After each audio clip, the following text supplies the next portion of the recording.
Well, my fellow Driftomaniacs, Richie here, and this is my new Traxxas ERevo review. Yes, of course I was going to buy one. Keep watching to see how we got here.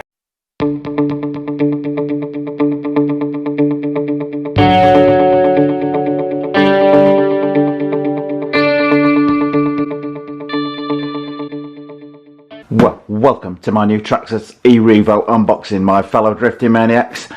I'm looking forward to this one. I've picked myself up one of these from NorCal Hobbies in San Jose, California. There's a link to them below the video. Should you want one of these, do give them a call. Now, what is there to like about this car? Well, we've got some new features, clipless body mounting and self-righting. It has the traditional but somewhat controversial inboard suspension on this car. This is the car that has been the cause of all the friction, if you like, between Traxxas and Hobbyco, because this was the first car with the inboard suspension, and then Hobbyco came out with the Armour Nero, which also had inboard suspension. Big lawsuit followed. Anyway, not getting into the semantics of that, more interested in seeing what this car is like. Now also, note, while this thing is 70 miles an hour capable, and believe me, I will be putting that one to the test, straight out of the box with the stock gearing, you're getting 30, 40 or 50 miles an hour, depending on what battery packs you fitted to it. Now I'm going to put two 3S LiPos in there to start with, so I should get 50 plus miles an hour. I'm thinking 54, 55, we shall see. To get higher than that, you're going to need to fit the optional gearing to that. So it's not going to do 70 straight out of the box. You're going to need the optional gearing. And one thing to note on this, like many of the new Traxxas cars, battery and charger not included. You are going to need to budget for those on top. Open the end area to make life a little bit easier. Oh, and typically it's upside down. Oh, have I got a green one? No, I've got a red one. Okay.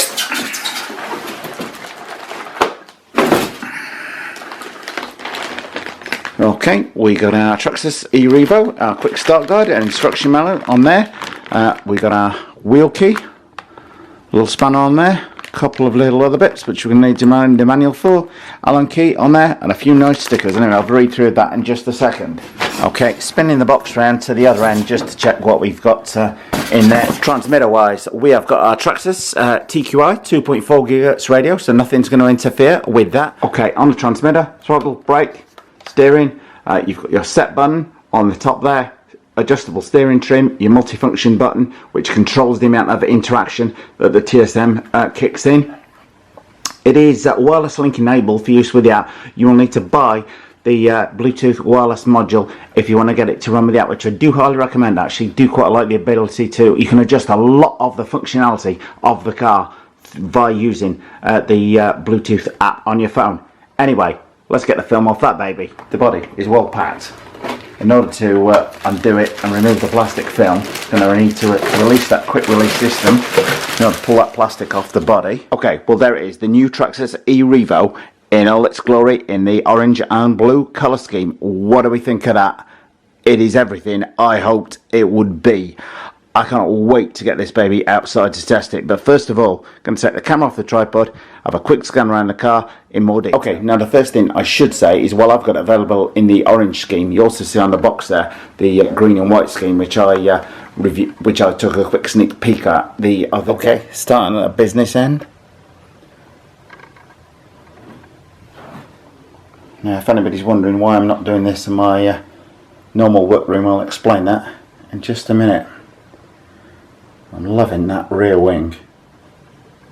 And what do we think of these tyres? Are these going to prove good at speed, or are they going to balloon?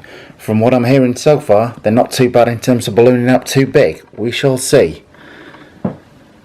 Once I've got the optional gearing fitted, mind you. Well, panning round to the rear, that is where you really do notice the first lack of suspension, if you like, in the fact that all the suspension is inboard. There are no springs or shocks on the outside of the car. Now, one of the features on the new Traxxas ERevo is the quick release system, much the same as on the X-Max. So we're going to twist this clip to the side, and the body is this, simply slides, always catches me out on film, simply slides off. You have this little hook at the front there, which goes in that little groove down there and holds the body on. One of the first fundamental differences the new Traxxas ERevo has got compared to the old one is it has got a self-righting system built in, much like the Traxxas X-Max and the E-Max have. So that's one of the first things I want to test out, as that was highly appealing, because if this thing flips over 400 or 500 feet away, not a lot of fun for you if you've got to go and walk to turn it back over. So that was quite appealing. This, I have a feeling with 6S, given the weight of this thing, it's going to self-right very, very quickly indeed. What is of note though is that nowhere in the Traxxas instruction manual does it give any details on how to set the self-righting function in action. There's not even any details on the Traxxas ERevo support page as yet, because there is no support page as we go live at this time for the ERevo. But on the X-Max, you hold down the set button on the transmitter for 4 seconds and begins its self-righting. Okay, now starting at the front here, you'll notice we've got a very, very small impact bumper on there, and that is virtually dead in line with the tyres. So in the event of a crash, the bumper is maybe not going to absorb all of the shock, but a little bit is going to be taken on the tyres and the suspension. So that's one thing to be aware of, but bear in mind that the speed this thing goes at, accelerates at, you're going to really need to be careful you're not smashing it into anything too hard head on anyway.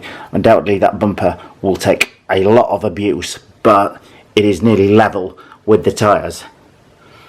And then we have the cause of all the controversy between Traxxas and Armour, the inboard suspension there. No, we have 2 servos on here for steering, so that should help keep the thing from kicking or being kicked offline when I'm out giving it a good bashing, as I undoubtedly will do later today. Moving on down, we have the new motor setup, which I believe is now Traxxas' own one and not Castle, but I will stand to be corrected on that, guys and girls. Please, somebody who confirm that. I did read somewhere that I thought it wasn't Castle, but we shall see. Somebody will naturally correct me if I'm wrong. We've got our Traxxas ID battery system. This will take non-Traxxas batteries on here with the right connector on there.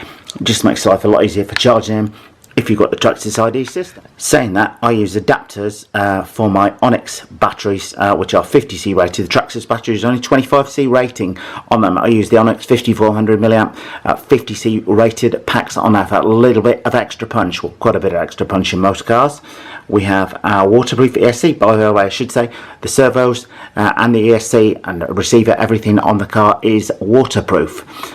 Okay, so we've got our ESC there. Off to the left here, we've got our waterproof receiver box, rear inboard suspension on there. I'll give a demo of that in a second. And moving on down, so that gorgeous rear wing. Will that give more downforce? Let's see. Okay, the all-important front suspension test. Let's see how much travel we get on there. Oh, we got a good 2, maybe 3 inches on there. I would say close to 3 on there. Very nicely damped. This thing is very well damped indeed. That is going to take some big air landings. Okay, spinning them around to the back.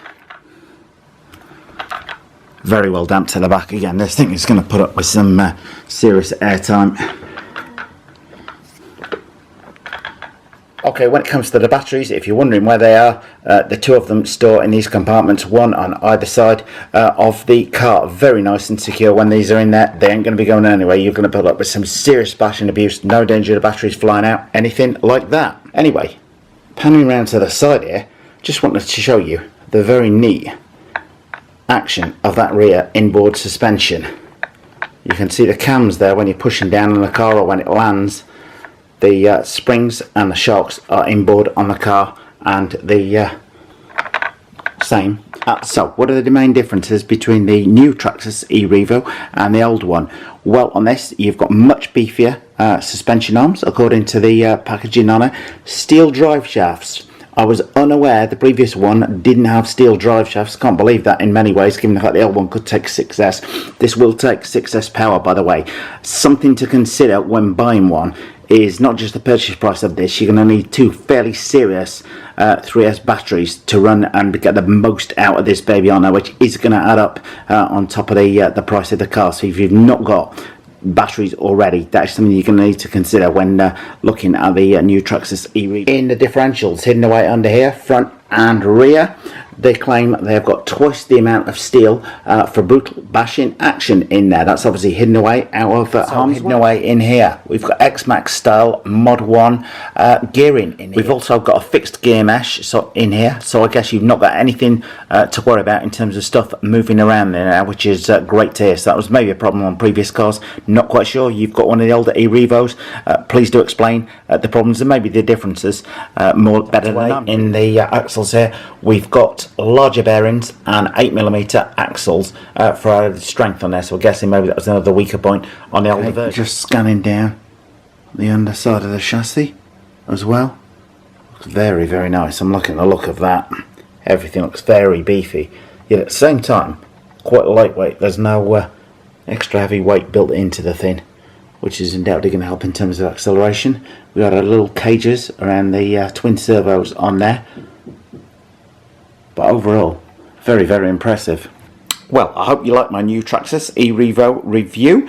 Any questions or comments on the car? I'd love to hear what you think of it. What do you like the best? Do you like that body colour, the suspension setup, the changes they made compared to the old car? I would love to know, so please have your say in the comment section below. Any questions you got on the car, I will do my very best to answer them. Lots more coming up with this car in the next few days, so please do subscribe if you don't want to miss those videos, as I've got something quite special planned for this baby. Thanks for watching. We hope you liked this video. If you did, please click on the circle image to subscribe. Thanks for watching. It helps if you want to turn on the notification button next to the subscribe button.